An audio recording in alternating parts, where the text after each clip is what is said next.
नमस्कार, स्वागत है आपका 9 पीएम में। मैं हूं सनी गंगा सागर आपके साथ में। घड़ी में रात के 9 बजने वाले, ऐसे में दिन भर की तमाम बड़ी और महत्वपूर्ण खबरों को लेकर एक बार फिर हम आपके सामने हाजिर हैं। बारी बारी से आपको बताते हैं कौन सी वो खबरें आज पूरे दिन सुर्खियों में छाई रही। शुरुआत करेंगे पीएम मोदी की खबर से। प्रधानमंत्री नरेंद्र मोदी की कार डिप्लोमेसी एक बार फिर से सुर्खियों में है। सोमवार को भारत आए जर्मन चांसलर फ्रेडरिक मर्स को पीएम मोदी ने अपनी कार में साथ में बिठाया, उनके साथ सफर तय किया। मोदी ने दुनिया के 8 देशों के टॉप लीडर्स के साथ कार में सफर कर कूटनीति का एक नया तरीका गढ़ा है। यह अनौपचारिक लेकिन प्रभावशाली शैली है। भारत की विदेश नीति में एक नई गर्मजोशी, भरोसे और व्यक्तिगत तालमेल का संकेत भी देती है। तो गौरतलब है कि 16 दिसंबर 2025 को पीएम मोदी जॉर्डन दौरे पर थे और दूसरे दिन क्राउन प्रिंस अल हुसैन बिन अब्दुल्ला द्वितीय ने खुद कार चलाकर पीएम मोदी को अम्मान के जॉर्डन म्यूजियम तक पहुंचाया था। साथ में दोनों गए थे। वहीं इस पहल ने दोनों देशों के बीच गहरे और भरोसेमंद संबंधों को दर्शाया। केवल औपचारिक स्वागत या सुरक्षा का ही मामला नहीं, बल्कि ये इस बात का भी प्रतीक था कि भारत और जॉर्डन की दोस्ती व्यक्तिगत और गर्मजोशी भरे स्तर पर भी मजबूत है। इसके बाद जॉर्डन से इथियोपिया रवाना हुए पीएम मोदी और इथियोपिया के प्रधानमंत्री अबी अहमद के बीच अनोखी मुलाकात देखने को मिली। दोनों नेताओं ने एक ही गाड़ी में बैठकर यात्रा की। अदीस अबाबा अंतर्राष्ट्रीय हवाई अड्डे पर प्रधानमंत्री अबी अहमद ने खुद पीएम मोदी का स्वागत किया और इसके बाद उन्होंने मोदी को अपनी गाड़ी में बिठाकर होटल तक छोड़ा। इस दौरान पीएम मोदी को रास्ते में साइंस म्यूजियम और फ्रेंडशिप पार्क भी दिखाए गए, जो उनकी मूल यात्रा कार्यक्रम में शामिल नहीं था। इसके अलावा 4 दिसंबर 2025 को भारत यात्रा के दौरान पीएम मोदी और रूस के राष्ट्रपति व्लादिमीर पुतिन एक ही कार में दिखाई दिए। तस्वीरें भी आपके सामने लगातार हम दिखा रहे हैं। पालम एयरपोर्ट से पीएम आवास तक की हाई सिक्योरिटी ड्राइव में दोनों नेता एक साथ सफर कर रहे थे। दिलचस्प बात यह रही, जिस कार में दोनों बैठे थे वो कोई भारी सुरक्षा वाली अल्ट्रा आर्म्ड एसयूवी नहीं थी, बल्कि एक सामान्य सी सफेद टोयोटा फॉर्च्यूनर कार थी। इसके पहले 1 सितंबर 2025 को चीन के तियानजिन में आयोजित एससीओ सम्मेलन के दौरान भी पीएम मोदी और राष्ट्रपति पुतिन ने एक ही कार में सफर किया था। तो कार डिप्लोमेसी की चर्चा फिर से एक बार हो रही है। जर्मन चांसलर के साथ पीएम ने फिर से एक बार कार में एक साथ सफर किया।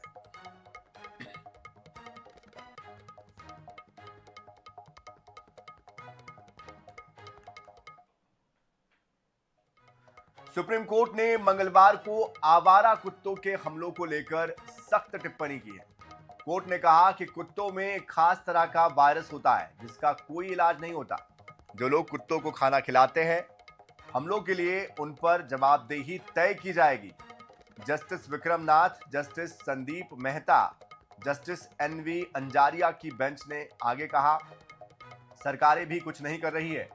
हम बच्चों, बुजुर्गों को कुत्तों के काटने, चोट लगने या मौत के हर मामले में राज्य सरकार पर भारी मुआवजा तय कर सकते हैं। कोर्ट में एनिमल ट्रस्ट का पक्ष रखते हुए एडवोकेट मेनका गुरुस्वामी ने दलील देते हुए कहा कि ये एक इमोशनल मामला है। कुत्तों को मारना, नसबंदी करना दोनों ही कारगर नहीं है। तो आवारा कुत्तों को लेकर लगातार इसके पहले भी 2 हिस्सों में लोग बटे हुए नजर आए थे। एक वो जो कि इन कुत्तों को पालना चाहते या उनसे हमदर्दी दिखाते, लेकिन दूसरे वो है जो इससे परेशान है और चाहते हैं कि इनका स्थायी समाधान निकले।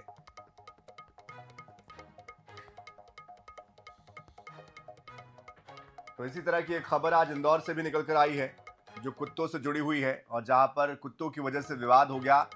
विवाद इस कदर बढ़ गया कि अब एक दूसरे के खिलाफ एफआईआर दर्ज करने की नौबत तक आ गई। तो ये भी एक स्थिति है। बहरहाल रुक करते अगली खबर का। ब्लिंकिट जैसी क्विक कॉमर्स कंपनियों ने अब 10 मिनट में जो डिलीवरी करने का वो दावा जो कर रही थी उसको हटा दिया है। ये बदलाव डिलीवरी बॉयज की हड़ताल सरकार की दखल के बाद आया है। सरकार के साथ हुई बैठक में ब्लिंकिट के अलावा स्विगी, जोमेटो, जेप्टो से भी ये अब विश्वास दिया गया है कि वो 10 मिनट का जो वादा करते थे वो नहीं करेंगे और इस तरह के जो विज्ञापन है वो भी नहीं किए जाएंगे। केंद्रीय श्रम मंत्री मनसुख मांडविया ने हाल ही में इन कंपनियों के टॉप अधिकारियों के साथ अहम बैठक की थी। इसमें 3 महत्वपूर्ण फैसले लिए गए। श्रम मंत्री ने बैठक में स्पष्ट किया कि कंपनियों का बिजनेस मॉडल वर्कर्स की जान जोखिम में डालकर नहीं चलना चाहिए। 10 मिनट जैसी समय सीमा न केवल राइडर्स के लिए खतरनाक है बल्कि सड़क पर चलने वाले अन्य लोगों के लिए भी जोखिम पैदा कर सकती है। सरकार अब गिग वर्कर्स के लिए सामाजिक सुरक्षा और बेहतर कार्य स्थितियों पर एक व्यापक पॉलिसी बनाने की तैयारी में है। ये कंपनियां अब अपनी मार्केटिंग स्ट्रेटजी में बदलाव करेगी। अब तक 10 मिनट इन कंपनियों का सबसे बड़ा यूएसपी हुआ करता था। विज्ञापनों में भी आपने देखा होगा कि 10 मिनट से अगर ज़्यादा लेट होता है तो आपको पिज़्ज़ा मुफ्त में दिया जाएगा, इस तरह के दावे किए जाते हैं। या फिर अगर कोई आपने फूड ऑर्डर किया हो, अगर वो उस तय समय से ज़्यादा समय लेता है तो वो आपको मुफ्त में दिया जाता है। लेकिन अब इस पर सख्ती बरती जा रही है। हालांकि कंपनियों ने स्पष्ट किया कि वो अपनी कार्य क्षमता को कम नहीं करेंगे, लेकिन विज्ञापनों के जरिए ग्राहकों में ऐसी उम्मीद नहीं जगाएंगे जिससे कि राइडर्स पर दबाव बने।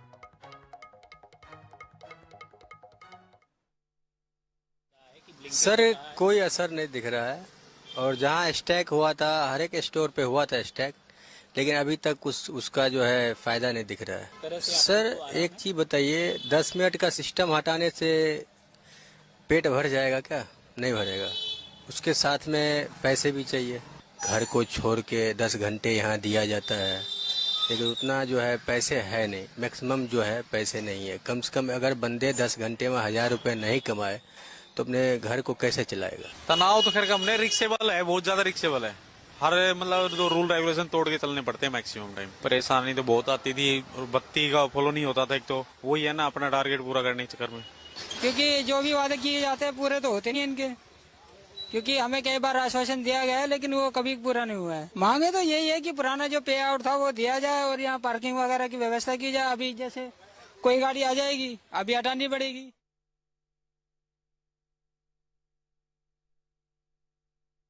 जल्दी से जल्दी कैसे आ सकते हैं बताइए? अभी भी मैं ग्रेटर कैलाश ऑर्डर देकर आ रही है, लेकिन हमें वहां से रिटर्न ऑर्डर नहीं है। यहाँ वहां से यानी कि 17 किलोमीटर मैं गया हूँ और वहां से कम 15 किलोमीटर में वापस आया हूँ। 32 किलोमीटर में मुझे क्या मिल रहा है? 200 रुपये। तो इतना तो हमारा पेट्रोल जल जाता है। कम से कम हमें रिटर्न ऑर्डर तो मिले, यहाँ इतना चार्ज मिले कि हम अपना कम से कम खर्चा तो निकाल सकें इस पे।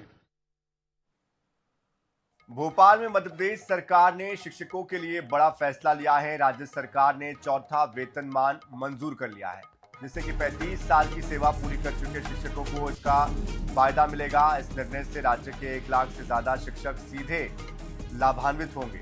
चौथा वेतनमान लागू होने पर शिक्षकों के वेतन में 2000 से लेकर 6000 रुपए तक की बढ़ोतरी होगी। बैठक में सभी मंत्री टैबलेट लेकर ही पहुंचे थे और प्रस्ताव पर चर्चा हुई। स्वीकृति सहायक शिक्षक तथा नवीन शैक्षणिक संवर्ग की स्वीकृति हुई है। समयमान वेतनमान उपलब्ध हो सकेगा। इसमें 322.34 करोड़ का अनुमानित व्यय आएगा। ये शिक्षकों के लिए बहुत ही राहत भरी है।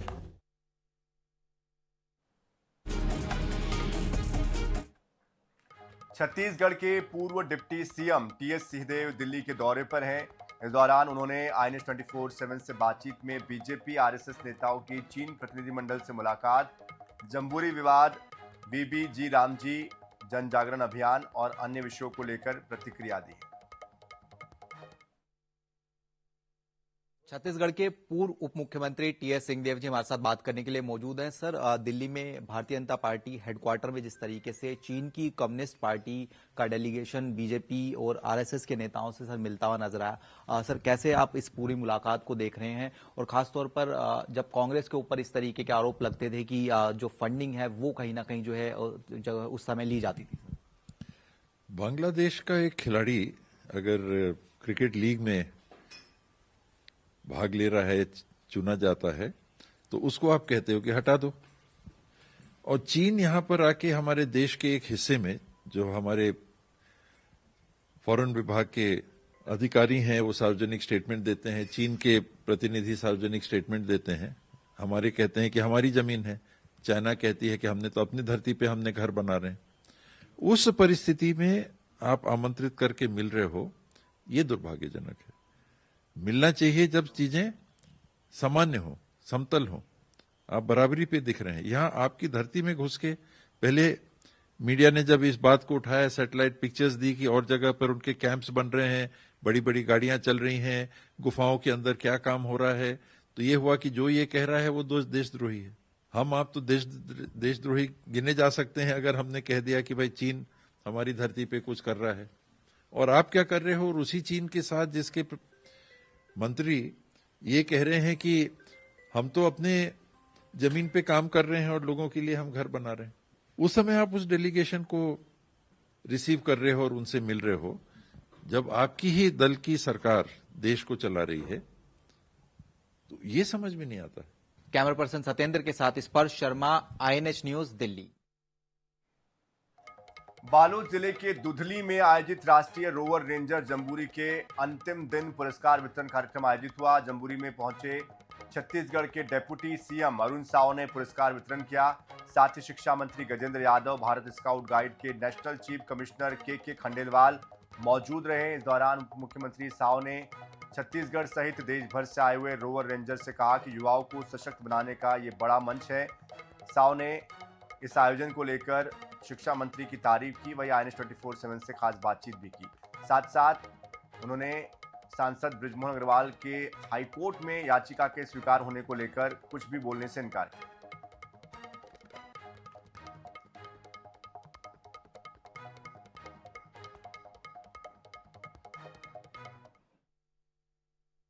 अरुण साहब जी हमारे साथ में हैं और सर 5 दिन का ये आयोजन रहा जम्बूरी का, इसको कैसे देखते हैं आप? युवाओं को सक्षम बनाने का, युवा नेतृत्व तैयार करने का, यूथ लीडर तैयार करने का, एक आत्मनिर्भर युवा, एक सक्षम युवा, एक समर्थ युवा बनाने का ये बहुत बड़ा उपक्रम हुआ है। ऐतिहासिक है जब पूरे देश भर के रोवर और रेंजर यहाँ पर एकत्रित हुए 5 दिन के लिए। ये छत्तीसगढ़ का सौभाग्य है कि मेजबानी का काम छत्तीसगढ़ को मिला। तो ये भी हमारे साथ में डिप्टी CM अरुण साव जी जिन्होंने जो है 5 दिन के जो राष्ट्रीय जम्बूरी आयोजित हुई है उसपे कहा है कि बहुत अच्छा आयोजन था। हालांकि उन्होंने बृजमोहन अग्रवाल से कुछ भी कहने से साफ इनकार कर दिया। INH न्यूज के लिए बालोद से राहुल भुतड़ा। 12 साल बाद एक बार फिर से छत्तीसगढ़ में IPL मैच होने जा रहा है। नवा रायपुर के शहीद वीर नारायण सिंह अंतरराष्ट्रीय स्टेडियम में RCB के 2 मैच आयोजित होने हैं। आयोजन को लेकर मुख्यमंत्री कृष्णदेव साय ने अपनी सहमति दे दी है। मंगलवार को RCB के CEO राजेश मेनन और BCCI के संयुक्त सचिव प्रभुतेज सिंह भाटिया ने मुख्यमंत्री साय से मुलाकात की। उन्हें RCB का जर्सी भेंट कर मैच के आयोजन को लेकर उनसे चर्चा की गई। CM साय ने मैच को लेकर पूरा सहयोग का आश्वासन दिया। इसके बाद RCB ने 2 मैच रायपुर में कराने की सहमति जताई है। बता दें कि इससे पहले रायपुर दिल्ली कैपिटल्स का होम ग्राउंड हुआ करता था और 6 IPL मैच यहां पर हो चुके हैं।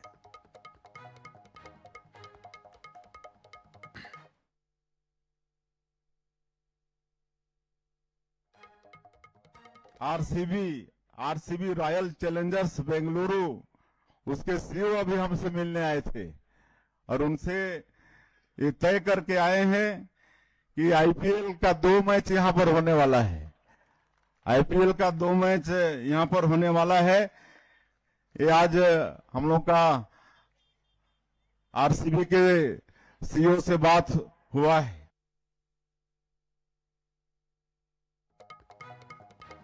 इस बीच बड़ी खबर बसना से आ रही है, जहां पर कावेरी सीड्स कंपनी पर गंभीर आरोप लगे हैं। तो बसना से ये बड़ी खबर, कावेरी सीड्स कंपनी पर गंभीर आरोप लगे हैं। 132 किसानों से धोखाधड़ी का आरोप लगा है।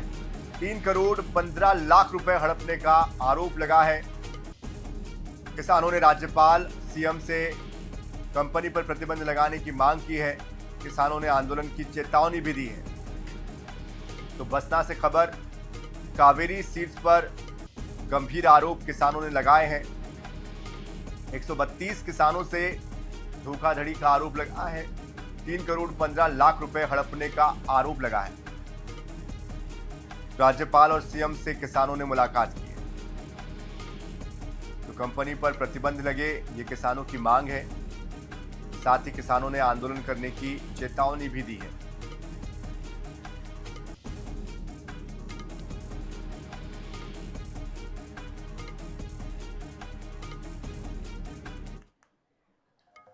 मुख्यमंत्री डॉक्टर मोहन यादव की अध्यक्षता में मंत्रिपरिषद के साथ नवाचार हुआ है और इस बार बैठक में सभी मंत्री टैबलेट के साथ पहुंचे। बैठक में शैक्षणिक संवर्ग के सहायक शिक्षक, नवीन शैक्षणिक संवर्ग के प्राथमिक और माध्यमिक शिक्षकों के लिए बड़ी सौगात दी गई। साथ ही साथ अनेक जनहितैषी फैसले लिए गए हैं। क्या कुछ खास रहा इस बैठक में, देखिए इस रिपोर्ट में। मुख्यमंत्री डॉक्टर मोहन यादव से मुख्यमंत्री निवास में बोट लाइफस्टाइल मुंबई के को फाउंडर श्री अमन गुप्ता और अन्य पदाधिकारियों ने मुलाकात की और जानकारी दी। मध्य प्रदेश में नए स्टार्टअप पॉलिसी 2025 लागू की गई है, जो युवाओं के लिए काफी मददगार है। युवा उद्यमिता को मध्य प्रदेश में प्रोत्साहित किया जा रहा है। मध्य प्रदेश स्टार्टअप समिट 2026 के दूसरे दिन रविंद्र भवन में मुख्यमंत्री डॉक्टर मोहन यादव ने समिट का शुभारंभ कर प्रदर्शनी का उद्घाटन भी किया। वहीं स्वामी विवेकानंद की 163वीं जयंती के मौके पर मुख्यमंत्री ने कहा कि स्वामी विवेकानंद ने अपने विचारों से राष्ट्र के युवाओं में एक नई ऊर्जा का संचार किया है। 2 दिन का ये हमारा एक तरह से मेला वाकई अद्भुत है और खास करके युवा साथियों के द्वारा इस समिट में जिस प्रकार से देश के दिल मध्य प्रदेश में अपनी प्रतिभाओं के प्रदर्शन का अवसर लेकर के ये गौरवान्वित करने का मौका दिया। झीलों की नगरी, वीरों की, महावीरों की अलग अलग प्रकार से मध्य प्रदेश के अतीत की गौरवशाली विरासत की लंबी श्रृंखला है। ऐसे स्थान पर आकर के मैं आज के इस अवसर पर उद्यमिता, व्यापार, नवाचार ये मध्य प्रदेश के संस्कार में है। मैं आप सबका पुनः स्वागत करता हूँ, अभिनंदन करता हूँ, आपको बधाई देता हूँ। मंगलवार को मुख्यमंत्री डॉक्टर मोहन यादव कैबिनेट की बैठक की अध्यक्षता करेंगे। इसके अलावा कृषि लोकोत्सव के संबंध में आयोजित बैठक में शामिल होंगे। वर्ल्ड इकोनॉमिक फोरम के संबंध में होने वाली बैठक में मुख्यमंत्री शामिल होंगे। साथ ही अभ्युदय मध्य प्रदेश क्विज पुरस्कार वितरण और नासा में चयनित छात्रों को नासा किट का भी वितरण करने वाले हैं। जबकि खेलो एमपी यूथ गेम्स का लोगो, मैस्कॉट, थीम की लॉन्चिंग कार्यक्रम में भी सीएम शामिल होंगे। Bureau report, INH news, Bhopal.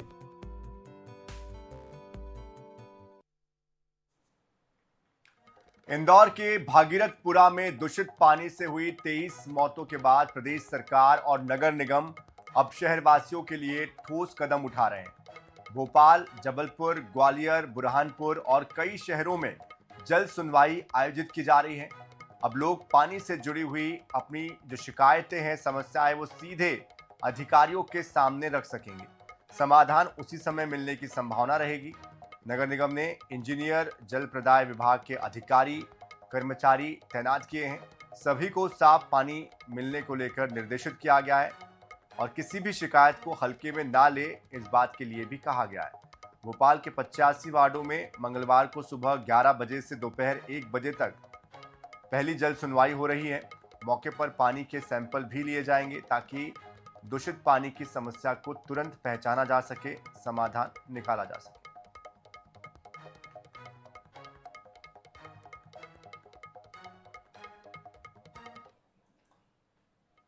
पन्ना नगर पालिका से एक ऐसी तस्वीर सामने आई जिससे कि सिस्टम की साफ सफाई की पोल फिर से एक बार खोलकर रख दी है। जरा सोचिए कि जिससे आप अपनी प्यास बुझाने के लिए पी रहे हैं, अगर वो नाले का गंदा पानी बन जाए तो आप क्या करेंगे। मामला वार्ड नंबर 14 का है, जहां पर पिछले 3 दिनों से नलों से पानी नहीं बल्कि सीवेज का पानी सप्लाई हो रहा है। हद तो तब हो गई जब शिकायतों के बावजूद भी अधिकारी कुंभकर्णी नींद से नहीं जागे। आज पार्षद वैभव थापक हाथ में गंदे पानी की बोतल लेकर सीधे सीएमओ के पास जा पहुंचे। अधिकारी गोलमोल जवाब देते नजर आए।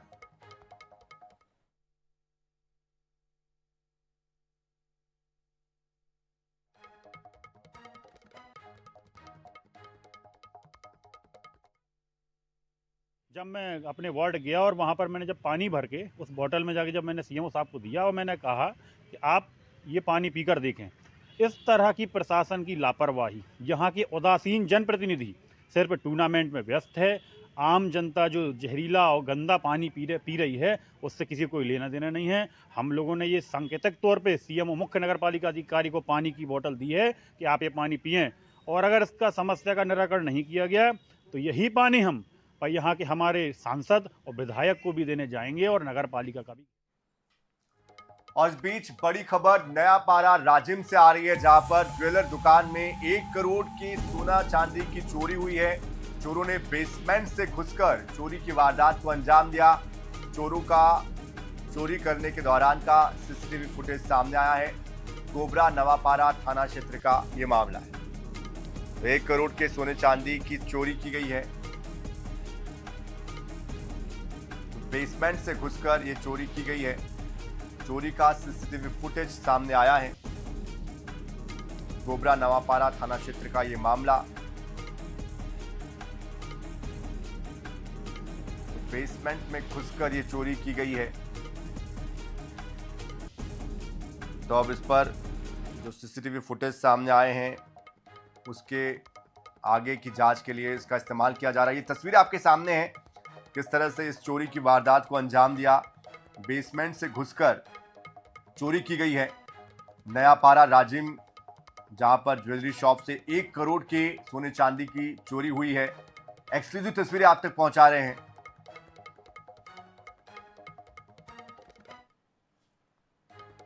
तो इसी के साथ इस बुलेटिन में इतना ही। ताजा खबरों के लिए, अपडेट्स के लिए आप बने रहिए INS 24/7 के साथ। नमस्कार।